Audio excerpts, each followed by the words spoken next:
Good evening. The fifth and final installment of the five original Planet of the Apes movies, Battle for the Planet of the Apes, is not my favorite. It's an interesting enough film in its own right, and there are some good acting performances, but the script is rather weak and in some points kind of silly. Um, it again stars Roddy McDowall now as Caesar, and Natalie Trundy as his wife Lisa.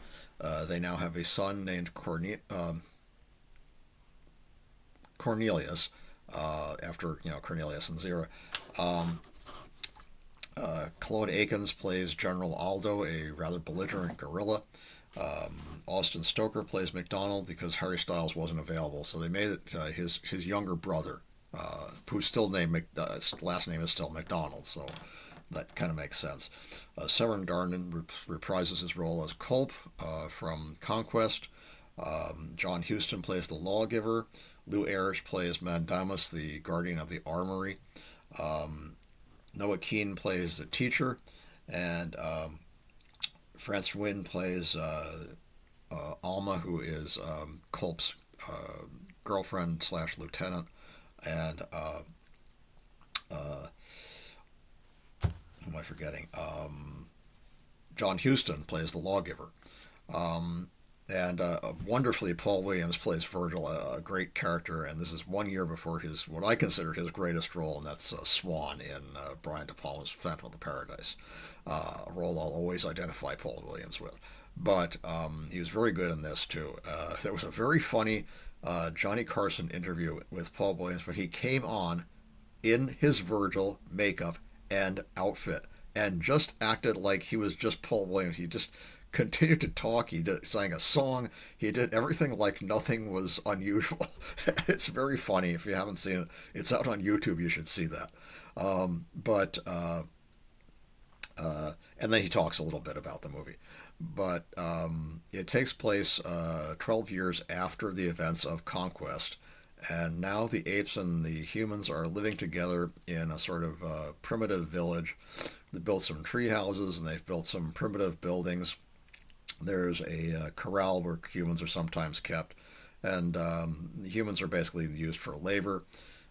General Aldo, who's played by Claude Akins, does not like humans and thinks they're weak, and is always kind of trying to put them down. He and the 8 children and some humans are in a classroom in the first scene, and Noah Keane, who plays a teacher, is trying to teach them to write the phrase "ape shall never kill ape." Cornelius, who is Caesar's son, writes "ape shall never kill Abe," and he says, "You spelled that wrong. You spelled the P. You placed it with a B." He says, "Has it been so long that you've forgotten your own name?" He says, "Well, yes, I had. Ape shall never kill Abe. That's very, very kind of you to write that." And then Aldo turns his in. His spelling is very bad, and the teacher kind of makes fun of him, and so he gets angry and he tears up Cornelius's paper, and the teacher forgets himself and says, "No, Aldo, no. No is the one word that humans are never allowed to say, because, of course, that was the word that was associated with ape slavery back in Conquest." And Aldo gets very mad, and he and his gorillas destroy the classroom, and they start chasing the teacher like they're going to kill him. And Caesar intercepts them and says, "What's all this about?" And Virgil explains that, in a roundabout, funny way, that he said no. And he said, "And for that, you destroyed the classroom." He said, "You're going to go back and fix it. And, teacher, I don't want you to let any of them go until the classroom is completely restored." And, he apologized for what he said. But that kind of sets the tone for what's going on to happen in the rest of the movie. As I said, this whole thing is being told in flashback to a bunch of children, some of whom are apes and some of whom are humans, by the Lawgiver. It is now, currently, in the Lawgiver's time, it's the year 2970 AD. But this is going back to the year 2004. So he says it's long ago and far away. And Caesar is becoming concerned that he's not as good a ruler as he should be. And he says to MacDonald offhandedly, maybe if I had known my mother and father, I'd know how to rule more effectively, and I'd, know how to punish evil. And he says, well, you might be able to see your mother and father. He says, what do you mean? They're dead. No way I can see them. They can't teach me anything. He says, yeah, actually you can. In the Forbidden City, there where ape management used to be, there was an archive, and in the archive there are records of Cornelius and Zira from when they were interviewed by the United States government after they arrived in 1973, when they came back in time. And so he convinces Caesar, even though it's dangerous and the city is radioactive, that they should go to the city and look for those archives because he knows where they are and is fairly certain that he can show them to them. And Caesar is very excited. He wants to see the tapes of his mother and father and learn about the future. So they take an expedition. They go to see Mundamus, who's a great orangutan played by Lew Ayres, who is the armorer. And he's very reluctant to give anybody a gun and asks them what they want them for. And he finally reveals that they want to go to the city and why they want to go there. And he says, okay. And he lets them have 3 submachine guns and 1 pistol for McDowall so he can shoot a rabbit and eat it if he needs to. And they take off, and he tells Cornelius where he's going and that he'll be back. And he goes off to the city with Virgil and McDowall. McDowall also Virgil rather takes a Geiger counter with them. They go to the city unknowing that there are still human survivors. The nuclear war has taken place in this, and New York City has been destroyed, which is apparently where Ape Management was. They go in, and all there are twisted ruins and burned out cars and things. And McDowall says rather cogently, "This is the hell my parents told me about." And they wander down into the corridors, not knowing that there are video cameras monitoring them, and the rather paltry army, as it were, of mutant humans led by Governor Culp, who is now irradiated and bald, sees them on the video cameras going into the archive section, and they think that because they're apes that. And he recognizes Caesar, and he knows what Caesar did. Obviously, he thinks they've come back to wipe out the remnants of humanity, and orders his men to capture them. He wants to question them. He doesn't want them killed. But they start going after him, and meanwhile, McDowall takes them to the archive section and shows them the audio and video recordings of Cornelius and Zira, and with a part where they talk about the world being destroyed in the year 3955. And that they saw the destruction from the window of the spacecraft. Caesar is rather shocked at learning this, and so is Virgil. But Virgil insists that that's only one future, that there may be more than one timeline and more than one future, and that things don't necessarily have to work out that way. And Caesar is willing to believe, and McDowall is a little bit more skeptical. But they start to leave, and that's when the humans kind of set on them and start firing at them and trying to capture them. They evade them and escape, and barely.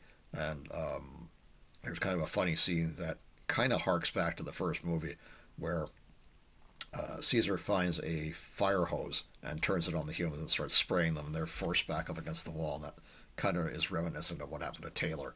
Where he says it's a madhouse, but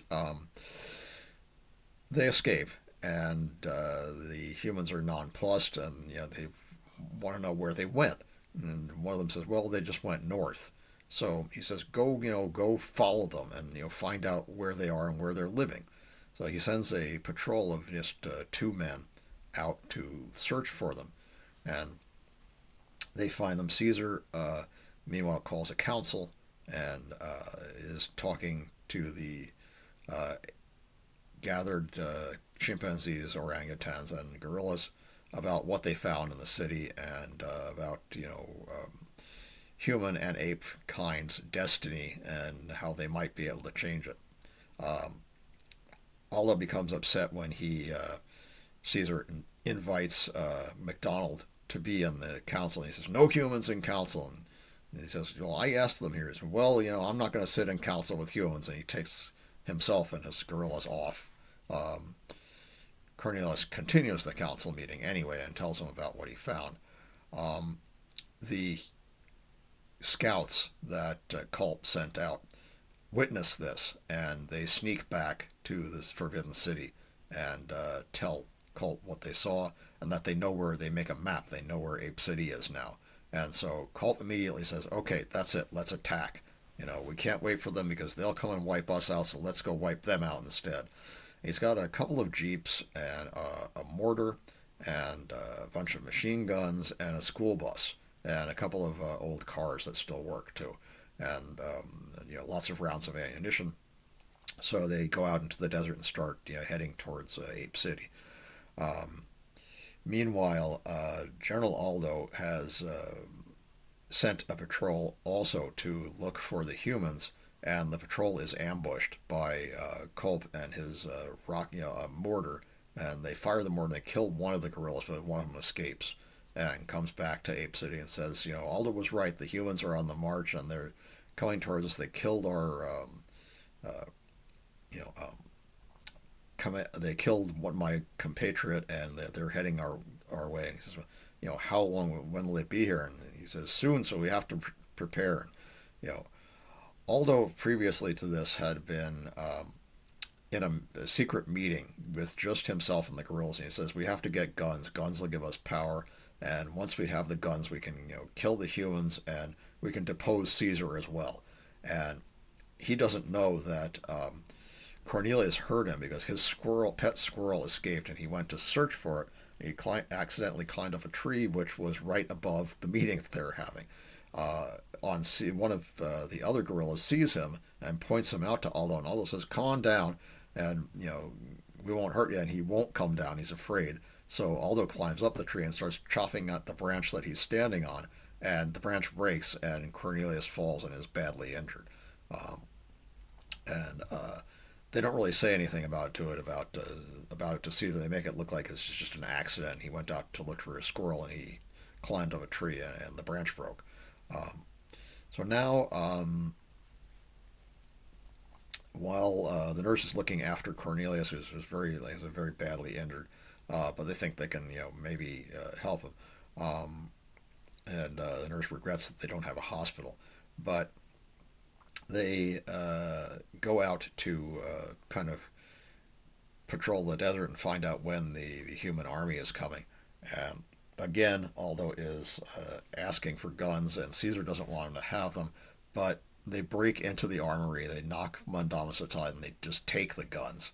And they start heading out to meet the army. He orders all the humans, Aldo orders all the humans put into the corral against Caesar's orders, and the guerrillas go ahead and do it.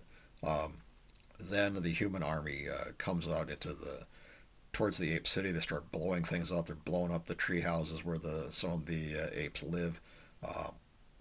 The apes have erected a barricade, which is mostly wooden, just tables and chairs and things knocked over. It isn't really very effective against the machine guns and the jeeps and the mortar, but it still kind of is something that blockades them. It becomes evident, even though they have a sort of a pitched gun battle, that the human army is too overwhelming. They lay down a smoke screen of smoke bombs and make it very difficult for the apes to be able to fire on them. The humans break through the barricade, and it appears that all the apes have been killed except Caesar.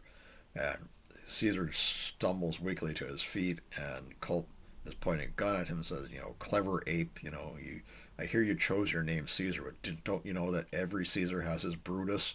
And you've just met yours, and this land is about to lose its king." And just as he's about to shoot him, one of the apes jumps up and knocks the gun out of his hand. And Caesar says, "Now fight like apes." And the apes have only been pretending to be dead. They all get up, and they've got like nets and guns and knives, and they counterattack the humans and send them running. Caesar orders, "Don't kill them, take them prisoner." And so they take all these mutant humans prisoner. Culp and a number of his associates escape on the school bus on one of the jeeps, and Virgil's going to shoot after them, and he says, "No, Virgil, let them go." And so they let him go, but unknowingly, Aldo is hiding in the hills with a number of guerrillas, and they descend on the school bus and the jeep and kill everybody, kill all the humans. Then they ride back into the town, and Aldo basically issues a challenge to Caesar. He says, Caesar wants to let the humans back out of the corral. And he says, "No, kill all of them." And Caesar stands in between them and the corral and says, "Move aside or I'll have to kill you." And that's when Virgil reveals that Aldo killed Cornelius, that the branch did not break, it was cut with a sword. Only apes have swords, only gorillas have swords. So it wasn't the humans who hurt him. And now he's in trouble because he's broken their number one law, that ape shall never kill ape. And they all start saying, "Ape has killed ape. Ape has killed ape. Ape has killed ape." Really loud, and everybody's coming after him. Caesar is infuriated, and he's like snarling at him. And even Aldo's own generals or soldiers are turning against him. They draw their swords against him because he's broken their primary law, and they no longer respect him. And so Caesar chases Aldo up a tree, ironically, and Aldo, faces off against him. He draws his sword, and Cornelius grabs it, and they're wrestling, and he shoves him really hard, and he falls out of the tree and is killed. And he says afterwards to Virgil, "Does one murder, really justify another?" And Virgil says, "Only the future will tell that." They put all the guns back in the armory, and they free the humans out of the corral. And McDowall says, "If you want us to be free, you have to really let us be free." He says, "What do you mean?" He says, "We have to live as equals and to, grow together and rebuild the city together." And Caesar agrees to that, and they start rebuilding the city. He has kind of an interesting conversation with Mandamus at the end. He says, "I've lived in this armory for 27 years. He says, "Oh, and you can live in it for the rest of your life." He says, "I don't want to live in it for the rest of my life. I want to see it blown up. I don't want these weapons to exist anymore." Virgil warns, in the future we may still need these weapons, and the greatest mistake we can make would be to destroy them and then not have them if we need them. Just in case there are more humans, and they might still attack us. So they don't, he just says, Virgil says, "We'll have to wait on the future and see what it brings." And then it switches back to the present day, and Lawgiver says, "We're still waiting on that day, and we don't know what will happen." And you see some of the humans and apes are fighting, the children, and others are just kind of playing. And the last scene we see is it shows the statue of Caesar, and a single tear weeps down from his eye. You don't really know whether the tear is for the fact that humans and apes seem to have found a way to live together, and maybe the future will be changed, or if adversely it's because Caesar has seen the truth about what's going to happen in the future and knows that the planet will be destroyed. That was left up to the audience, which I thought was fairly clever. I thought it was a good way to end. It's like I said, it's not a great movie, and John and Joyce Corrington, who wrote the script, hated that ending with the statue of Caesar. They thought that was dumb, and that was apparently added by the studio. There was apparently an extended version where